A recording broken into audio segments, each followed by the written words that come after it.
Bonsoir à tous, vous êtes en direct, bienvenue dans cette émission spéciale consacrée à l'opération 10 jours 10 € lancée par le personnel d'ATV pour sauver cette chaîne de proximité que vous affectionnez.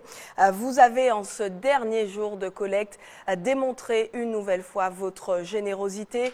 On rappelle que jusqu'à minuit, vous pouvez encore faire vos dons en ligne sur la plateforme www.dalando.com.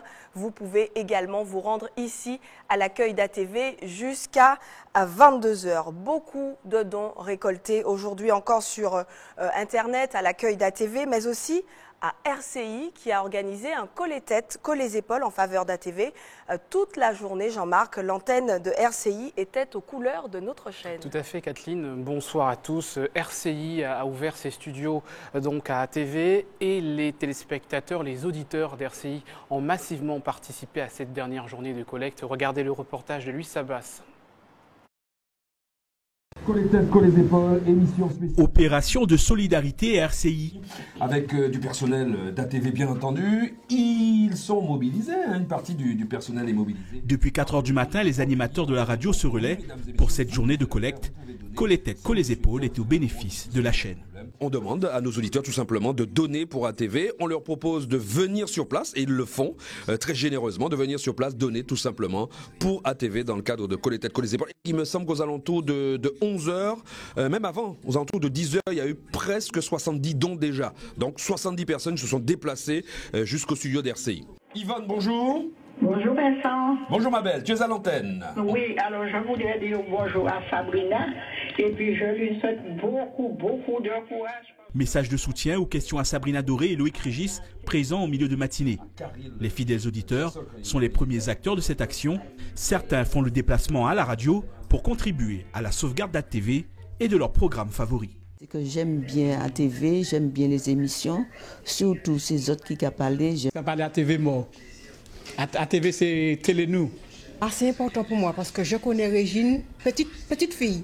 Et j'aurais bien aimé que cette télé-là est toujours en route. Donc je souhaite à ATV une longue vie de tout ce qu'ils entreprennent. Coller tête, coller les épaules sur RCI.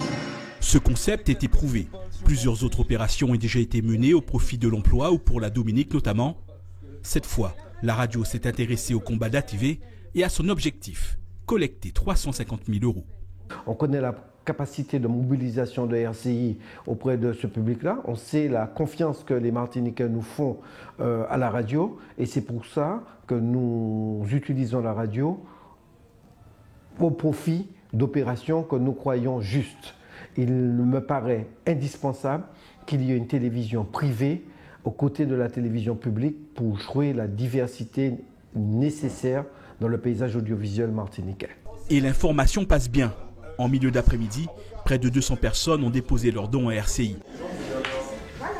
La diffusion de l'action sur les ondes aura aussi contribué au succès de cette ultime journée dans les locaux d'ATV. Et avec nous sur ce plateau, 2 représentants de RCI Martinique. Serge Batté, vous êtes chef d'antenne et c'est vous qui avez coordonné ce coller tête, coller épaules pour ATV. Bonsoir, merci d'être avec nous. Et avec nous également Jean-Marc Pulvar, rédacteur en chef adjoint à RCI, évidemment journaliste bien connu et qui a d'ailleurs collaboré à ATV. Alors Serge Batté, vous étiez avec nous vendredi dernier, enfin il y a 10 jours, on a eu cette réunion à RCI avec notamment Yves Malbranc, également Pascal Lavener, et on vous a parlé de notre projet, notre action, et tout de suite vous avez été à nos côtés. Et on a lancé l'idée aussi de faire un coller tête, coller épaules, donc à la fin, donc 10 jours après, et nous y sommes aujourd'hui. Vous, est-ce que vous croyez dès le départ que notre action aurait remporté un tel succès ? C'est vrai qu'on est un petit peu habitué à ce genre d'opération, malheureusement, parce que chaque fois qu'il y a une catastrophe, on est mobilisé pour cela. Et c'est vrai qu'on n'est pas vraiment surpris, mais on est toujours aussi sensibilisé. On a toujours autant d'émotions lorsqu'on voit les gens venir. Les petites dames, petits monsieur venir emmener 50 €, 100 €, 20 €. Et c'est vrai que c'était vraiment, il y avait beaucoup d'émotions là ce matin. Jean-Marc Pulvar, alors vous êtes journaliste, rédacteur en chef adjoint RCI, on l'a dit. RCI a été à nos côtés, la rédaction également, pour relayer notre action. Vous y avez cru dès le départ? J'y ai cru parce que je connais d'abord la force et la mobilisation, ce que RCI peut faire en termes de mobilisation. Mais j'ai surtout cru à la mobilisation des Martiniquais. Et quand je suis passé à ATV samedi matin, que j'ai vu le nombre de personnes qui venaient déposer un chèque ou en tout cas faire un don, et ce matin dans les couloirs de RCI, on avait du mal à circuler parce qu'il y avait du monde. Eh bien, lorsqu'on voit cela, mais c'est une très belle réponse, mais une magnifique réponse à ceux qui n'y avaient pas cru, à ceux qui ont douté de la démarche. Et j'ai envie de dire ce soir que cette réponse, cette mobilisation et la démarche que vous avez initiée doit peser. Elle doit peser dans la décision du tribunal demain. Ça veut dire que vous y avez cru, vous vous êtes engagé dans cette démarche, vous y avez cru et que vous voulez sauver votre outil de travail. Et ça doit compter dans la décision que le tribunal prendra demain. Ce sont des salariés qui ont pris une démarche, qui ont lancé une démarche, qui se sont dit à un moment donné, bon, il nous manque 350 000 €, on va aller chercher cet argent et on va sauver la télé. C'est ce que vous avez fait ce soir et vraiment, vraiment, je vous félicite.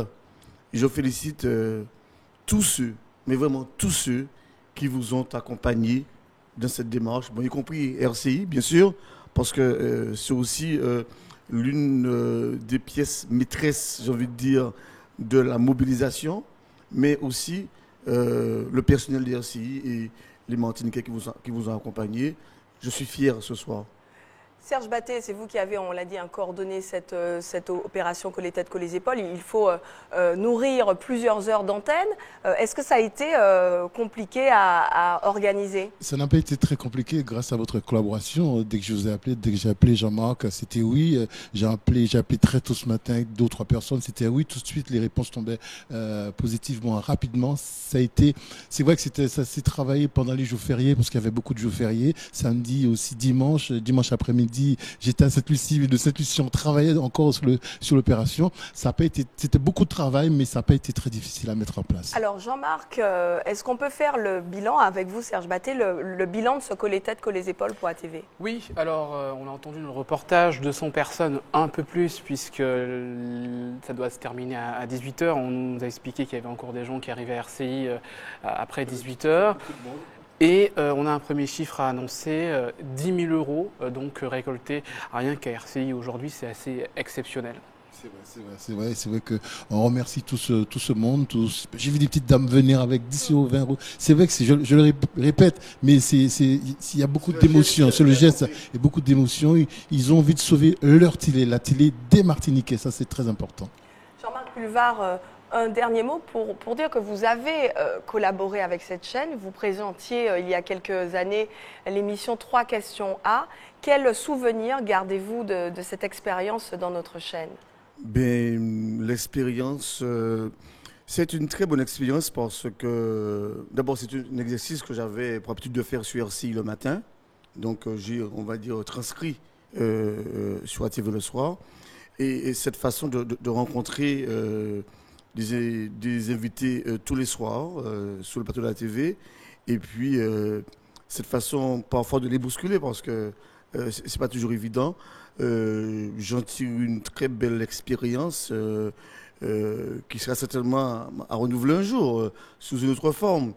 Mais ça a été magnifique. J'en garde de très bons souvenirs. Et c'est surtout le fait de rencontrer du public, les téléspectateurs, qui gardent encore en mémoire cette émission 2 ou 3 ans après.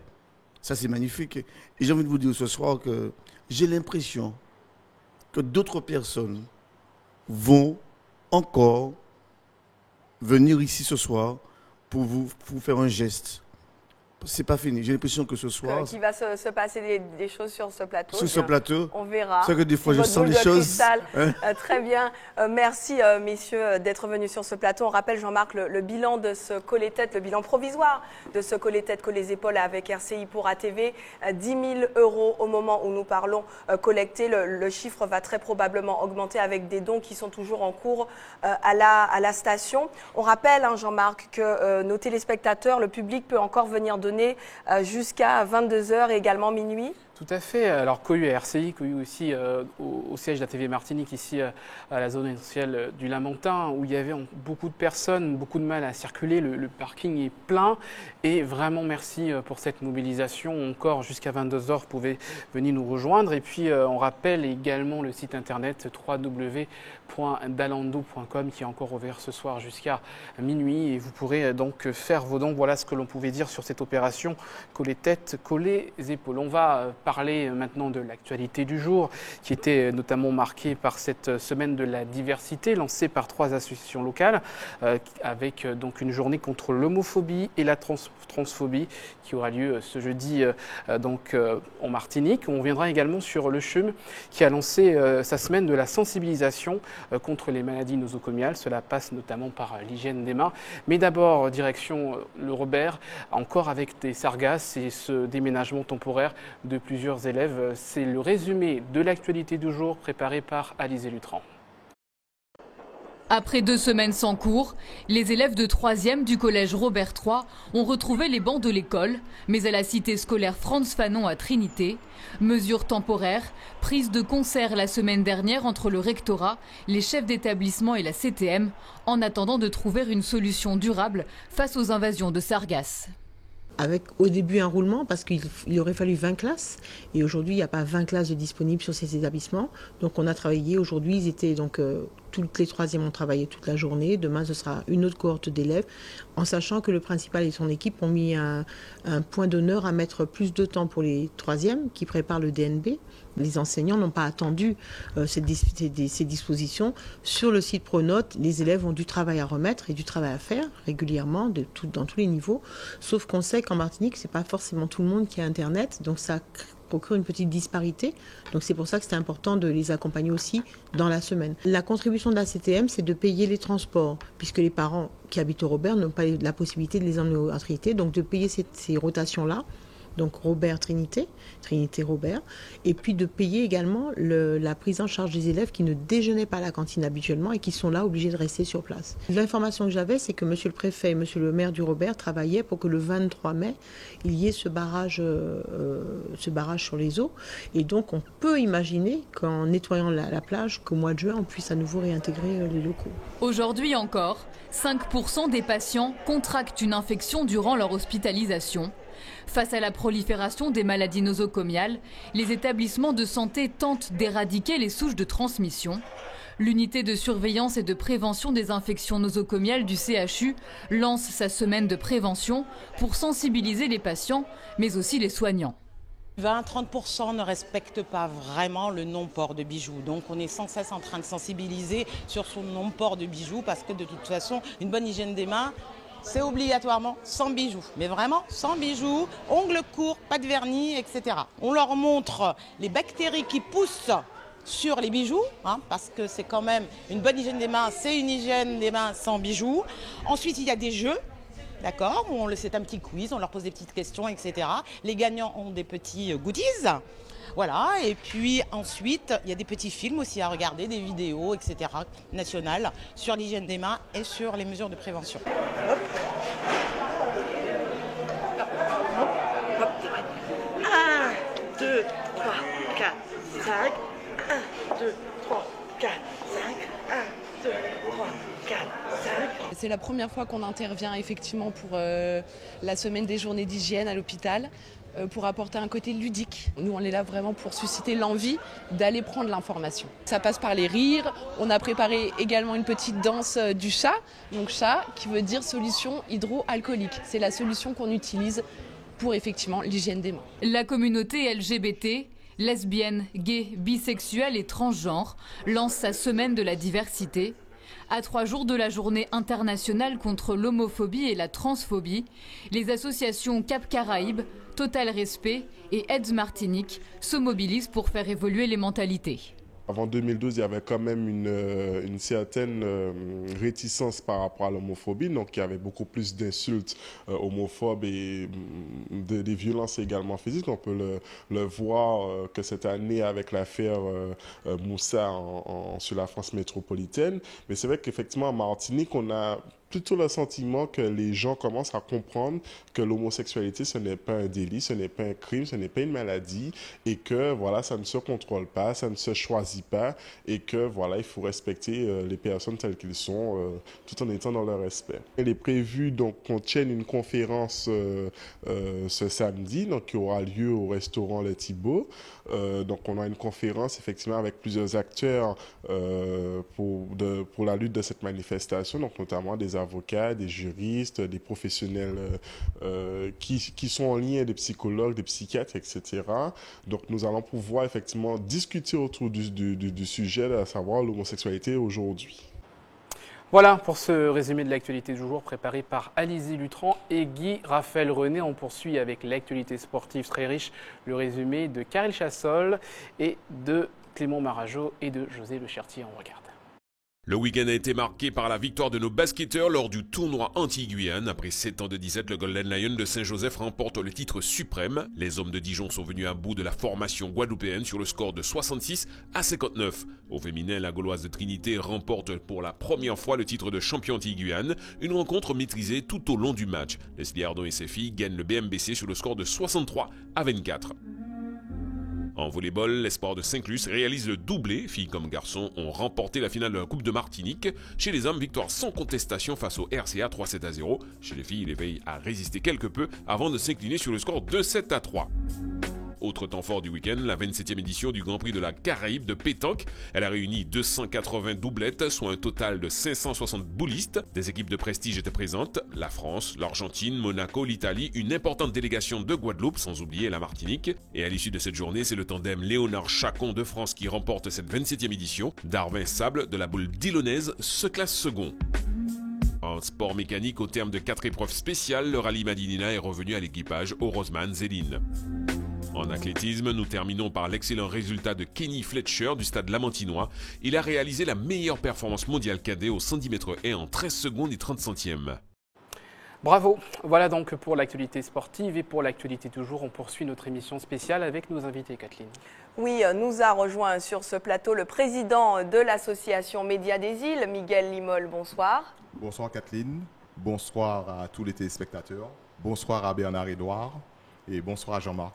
Alors justement, notre autre invité de ce plateau, c'est Bernard-Édouard, qui vient ici, vous l'avez vu en début de semaine, en tant que président du MEDEF Martinique. Et ce soir, il vient en tant qu'administrateur de la Fondation Parfaite. La Fondation Parfaite qui a souhaité faire un geste, participer à cette collecte. Alors Bernard-Édouard, vous allez pouvoir en direct sur ce plateau nous annoncer le montant de cette contribution de la Fondation Parfaite à la sauvegarde d'ATV. Oui, bonsoir à vous et bonsoir à tous les téléspectateurs et téléspectatrices d'ATV. Alors voilà, la Fondation Parfaite, il faut savoir que la Fondation, c'est une personne morale à titre privé et sans but lucratif. Et nous sommes une toute jeune fondation qui a été créée en mai 2014 et parue au journal officiel le 17 mai 2014. Donc nous sommes, si vous voulez, à la veille ou l'avant-veille de notre anniversaire de 2018. Alors, qu'en est-il de ce don que nous allons vous faire? Il vient de 3 réflexions. La première, je crois que ATV véhicule de manière claire des émissions et un engagement sur la culture, l'éducation et l'information. Et nous avons souhaité maintenir cette pluralité. La deuxième raison, on dit souvent que la Martinique est en manque d'attractivité. C'est un fait, mais il y a de l'attractivité. Et on ne pourra emmener d'autres attractivités que si on véhicule celles qui existent. Ça, c'est le deuxième élément. Et le troisième élément, on a été effectivement agréablement surpris de l'engagement de toute cette population qui vous a suivi et qui a besoin d'ATV. Et on a pensé à cette population. En cas de disparition d'ATV, cette population serait privée d'accès à des chaînes nationales qui sont câblées aujourd'hui. Alors voilà, notre conseil d'administration s'est réuni tout ce week-end puisque nous avons échangé. Il faut savoir que ça a été des échanges très fructueux avec eux. Ce n'est pas une décision comme ça. Et nous avons remarqué que jusqu'à maintenant, nous n'avions pas fait un geste significatif envers l'éducation, la culture et l'information. Et je pense que l'occasion se présentait et il ne fallait pas la rater. Et je veux rappeler que la Fondation Parfaite a déjà fait des actions très importantes dans le domaine médical. Nous avons offert un matériel pour les patients qui souffrent d'insuffisance rénale et de calculs rénaux à la clinique Saint-Paul, de l'ordre de 130 000 €. Nous sommes engagés auprès du centre hospitalier de la Ménard pour une valeur également de l'ordre de 120-130 000 € pour une unité oculaire pour des examens oculaires. Nous sommes intervenus également dans la ville de Fort-de-France pour une opération qui a été faite, qui a été menée à l'initiative du maire et de l'État au travers de la préfecture. Et nous avons engagé également des sommes pour l'opération qui s'appelait les dents creuses, autrement les friches, si vous voulez, qui méritaient une réhabilitation. Donc nous sommes engagés, si vous voulez, à la fois dans la culture, dans l'éducation, et je crois que c'était un point nommé de montrer encore cet engagement de la Fondation Parfaite vis-à-vis de l'audiovisuel en général. Mais je dis bien l'audiovisuel qui communique sur la culture, l'éducation et l'information, et je crois que c'est essentiel pour notre pays. Alors vous allez pouvoir nous annoncer le montant et remettre en direct ce chèque au président de l'association Médias des Îles qui est ici, Miguel Limol. Donc Miguel, je vous laisse vous rapprocher de Monsieur Edouard qui va donc vous remettre ce chèque et vous nous annoncerez donc Miguel le montant de ce chèque offert par la Fondation Parfaite à l'association Médias des Îles. Merci Kathleen. Alors ce chèque, il est d'une valeur de 60 000 €. Voilà, et c'est avec grand plaisir que je vous remets.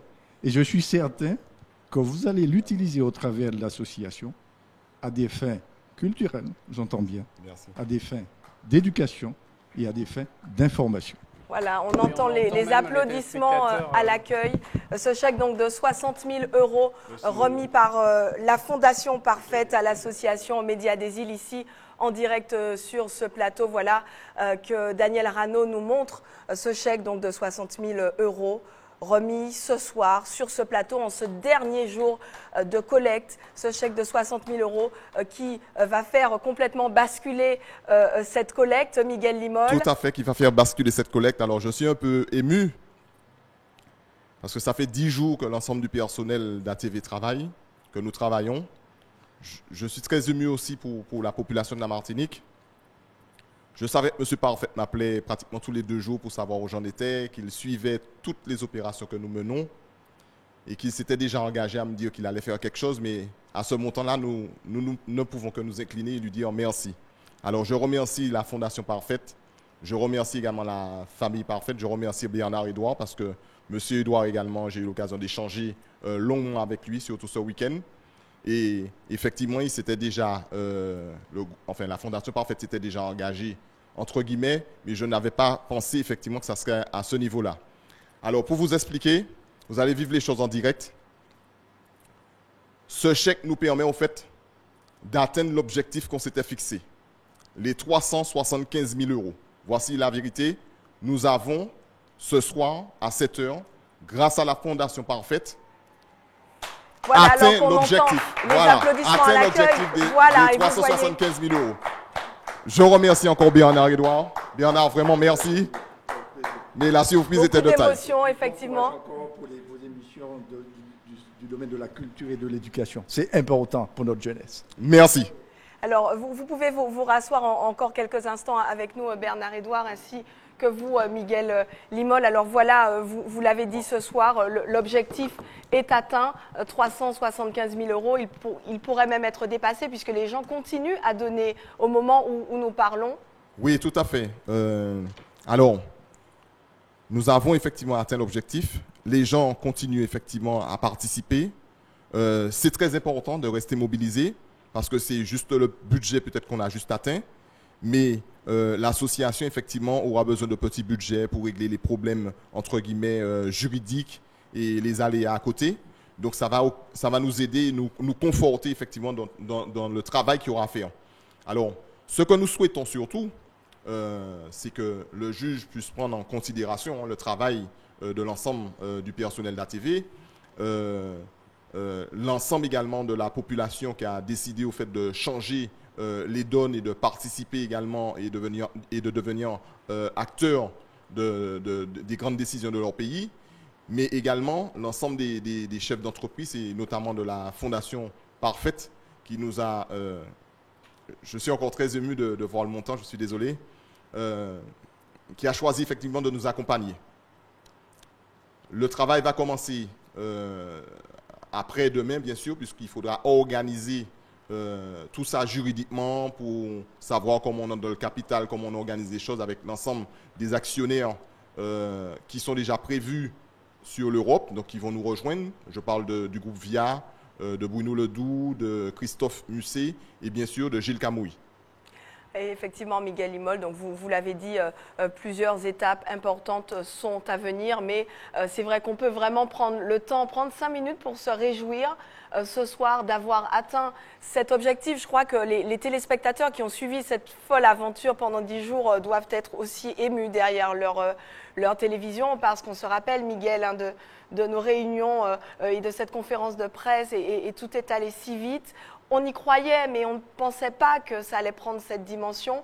Et voilà que l'objectif est atteint, voire dépassé. Donc, effectivement, on a envie d'applaudir, on a envie de pleurer. Enfin, les sentiments sont mélangés. Voilà, je crois que Kathleen a tout résumé. Voilà. On a envie d'applaudir, on a envie de pleurer, on ne sait pas parce que...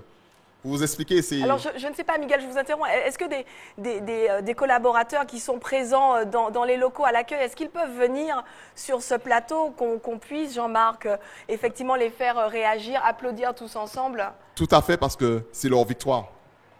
De la même manière que pour cette conférence de presse, on était tous ensemble réunis. Voilà.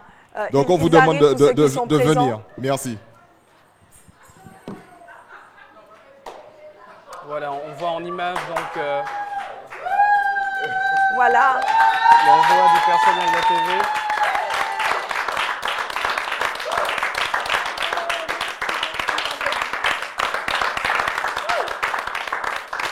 Voilà, alors évidemment tout le monde n'est pas forcément là parce que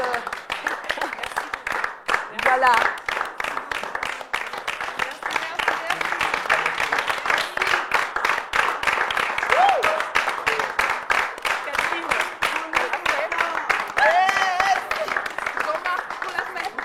Voilà, alors on prend un micro. Alors tout le monde n'est pas forcément là ce soir parce qu'il y en a qui se reposent, il y en a qui sont rentrés chez eux, mais ils sont tous évidemment avec nous via les écrans ou dans le cœur.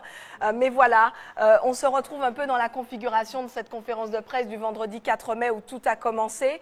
Et puis nous y voilà. Alors derrière moi, il y a des bénévoles, des collaborateurs d'ATV et des gens qui se sont engagés pendant 10 jours. Ben, Sandrine Claude, oui Sandrine, vient à mes côtés. Cette caravane, tu l'as portée à bout de bras, véritablement. Et quel est ton sentiment là ce soir ? Alors sincèrement, ça va être plutôt difficile de parler parce que je suis vraiment très émue. C'est vrai qu'on la prend à chaud, c'est tout un effort fourni par l'équipe. Excusez-moi, je suis très émue. Je pourrais pas, désolé. Alors, Asmaël peut-être... Alors moi, je tiens à vous remercier. Merci pour ce chèque. Merci pour les emplois. Merci pour ATV. Merci pour cette opportunité encore que vous nous donnez, mais que vous donnez également à nos enfants et nos petits-enfants. Donc un grand merci, bravo. Et c'est vrai que je parle au nom de toute l'équipe. Ça nous fait plaisir parce qu'il y a beaucoup de personnes qui n'y croyaient pas, qui pensaient que nous ne réussirions pas. Et ce soir, on montre le contraire. Donc bravo à tous.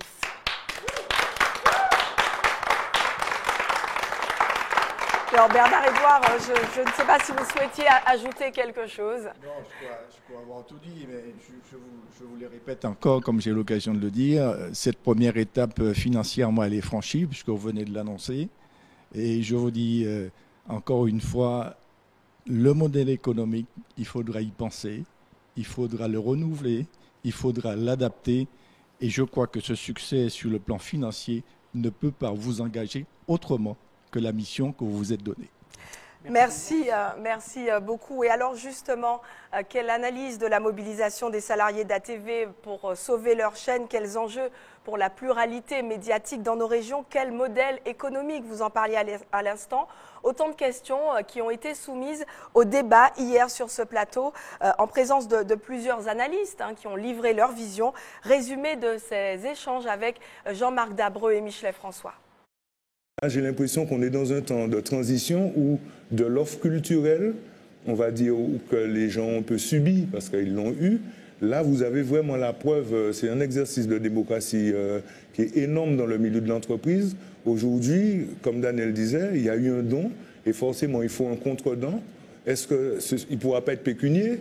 Donc il faudra remettre quelque chose, et peut-être la notion d'éducation populaire, la notion de mise en avant culturelle, de continuer à aller plus loin justement, et peut-être pouvoir s'émanciper d'une certaine mesure, j'ose le dire, d'une forme de mimétisme médiatique par rapport à des modèles extérieurs, et vraiment créer quelque chose qui pourrait satisfaire notre population, même au-delà de ses espérances. Concernant le financement par les pouvoirs publics, il faut qu'il y ait une maturité de ces pouvoirs publics dans le financement d'une télé.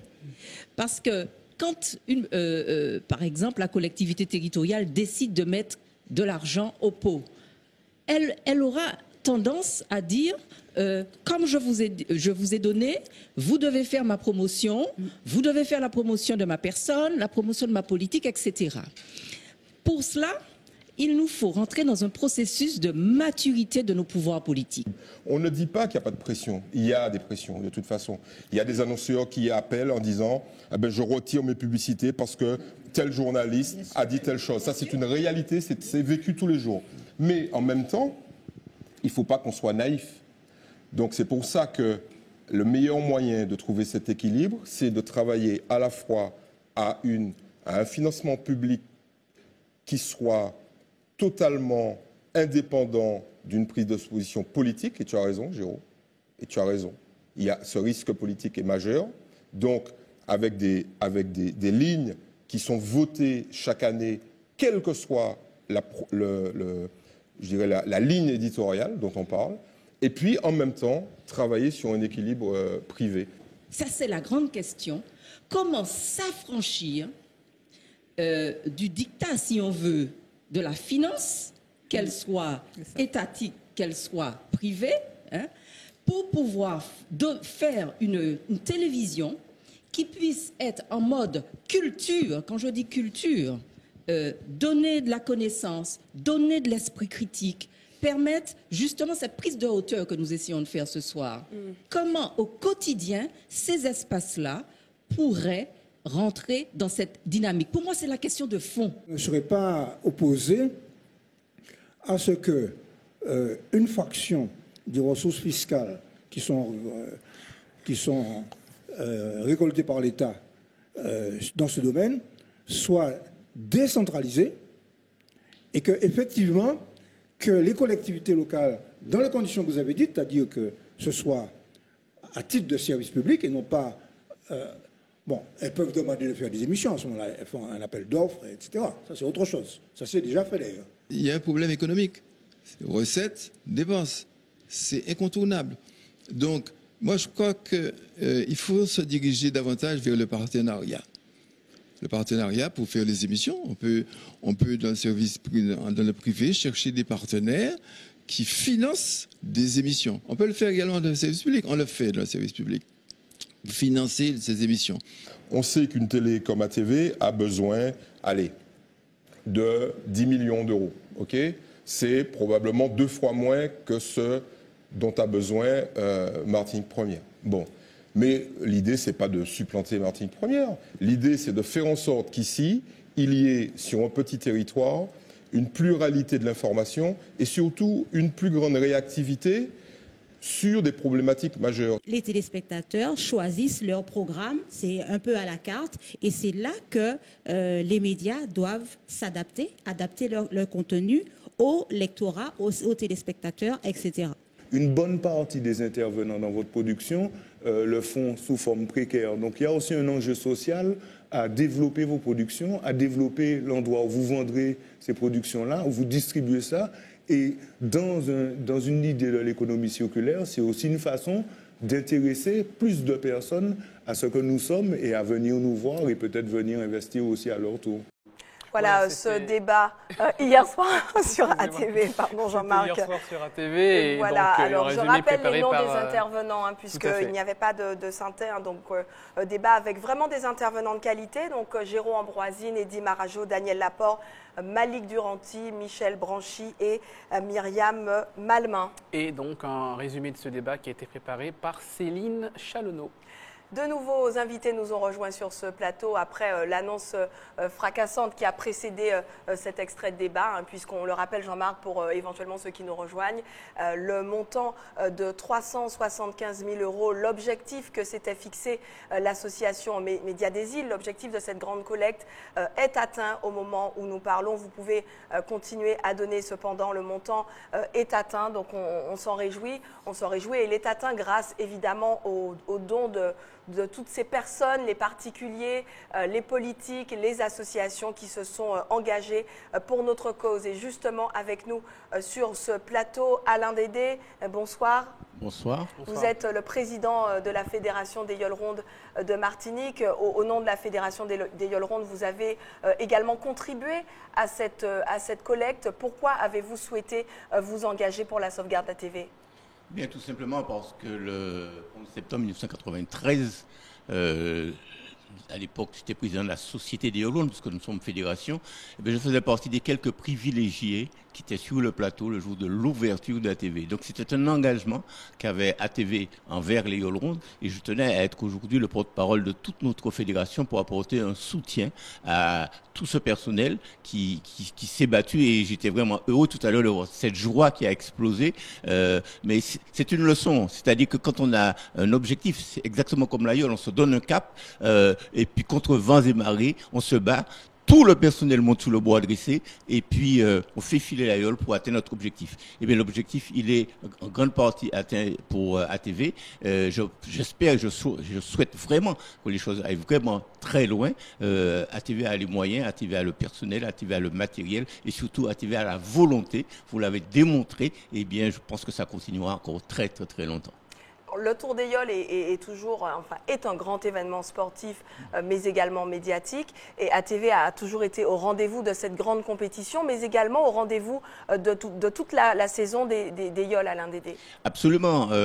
Bien sûr, il y a le Tour qui est l'élément fort, mais nous avons un championnat toute l'année où nous voyons souvent, et c'est très bien que les gens puissent avoir des reproches. Mais ce qui est à souligner également, c'est l'implication qu'a ATV envers les scolaires, parce qu'il y a beaucoup de scolaires qui font de la voile traditionnelle, et c'est une manière pour eux également de se retrouver, de comprendre, et puis d'inciter les autres à venir. Là, c'est vraiment une leçon d'éducation qui est donnée à travers cette communication de l'ensemble des manifestations, et c'est la raison pour laquelle je suis là pour vous dire qu'il faut qu'on continue à le faire. Merci Alain Dédé d'être venu témoigner sur ce plateau. Avec nous également Ludovic Aucollier. Vous êtes conseiller municipal délégué à la ville du Vauclin. Merci d'être avec nous. Vous avez tenu à venir. C'est vrai qu'on échange régulièrement. Vous nous envoyez très régulièrement les actualités de cette ville du Vauclin où nous nous rendons très souvent, même si vous dites parfois c'est trop loin, vous ne viendrez pas. Et c'est faux parce qu'ATV est très souvent au rendez-vous culturel, politique ou autre qui se déroule dans la commune du Vauclin. Bonsoir. Donc avant tout, je tenais à présenter mes félicitations à la chaîne ATV, aux Martiniquais qui ont contribué, qui ont cru dans ce rêve, dans cette opération. C'était pas gagné. Je pense que c'est une leçon de la vie. Et on a atteint l'objectif. Vraiment, je pense que l'ensemble des foyers martiniquais a dû sauter de joie parce que je pense que, comme une majorité de Martiniquais, beaucoup ne voulaient pas voir cette chaîne disparaître. Je n'ai pas eu la chance de M. Dédé de passer sur ATV en 1993, j'avais une dizaine d'années. Mais je me rappelle, justement, c'est ma mère qui m'a annoncé la première fois qu'il y aurait eu une nouvelle chaîne anti-télévision. Et je me rappelle des émotions que ça avait suscité à l'époque. Ça avait créé un sentiment de satisfaction. Satisfaction premièrement parce que on se taquinait avec nos cousins de France, de Paris, qui avaient plusieurs chaînes, et nous, en Martinique, on n'avait qu'une seule chaîne. Et quand on a eu une chaîne supplémentaire, c'était une fierté de leur annoncer qu'on avait une autre chaîne. Et par la suite, le paysage audiovisuel s'est étoffé. Et vraiment, ça va droit au cœur. Aussi, à titre personnel, dans mon adolescence, j'ai nourri le rêve de devenir journaliste. Je pense qu'il y a certains de vos collègues qui m'avaient poussé un petit peu dans cette voie. Et puis bon. Finalement, vous avez préféré faire de la politique? Avant de faire de la politique, je suis enseignant. Je suis professeur en histoire-géographie, mais bien sûr, ces questions sont des questions d'actualité. Ce sont des sujets que j'aborde régulièrement avec mes élèves, donc il n'y a pas de problème à ce sujet. Et aussi, en tant que Martiniquais, je pense que nous avons écrit une page de l'histoire de la Martinique parce que je suis professeur d'histoire-géographie et je ne peux pas être insensible à cette actualité dans le sens où c'est rare les moments où les Martiniquais, les Martiniquaises, quelle que soit leur catégorie socio-professionnelle, des jeunes de 7 à 77 ans, peut-être même plus, même moins. En plus, beaucoup plus parfois, oui. Le secteur culturel, le secteur économique, comme on l'a vu tout à l'heure, le secteur politique. Il y avait vraiment une sorte d'union sacrée des Martiniquaises et des Martiniquais. Et vraiment, c'est quelque chose que nous allons pouvoir raconter à nos enfants, petits-enfants. Merci Ludovic Ocollier. Vous êtes, je rappelle, conseiller municipal délégué à la ville du Vauclin. Et j'en profite pour remercier, Jean-Marc, l'ensemble des municipalités de Martinique. La mairie du Gros-Morne, par exemple, qui a installé une urne pour ATV dans ses locaux. La mairie du Marigot, du Morne-Rouge, d'Ajoupa-Bouillon, des Anses d'Arlet, plus spécifiquement. Mais enfin, toutes les communes ont vraiment contribué à cette grande opération avec un accueil exceptionnel réservé à chaque fois pour la caravane ATV. On va poursuivre cette émission, Jean-Marc, mais d'abord... Une courte pause, on se retrouve dans quelques minutes. À tout de suite. À tout de suite.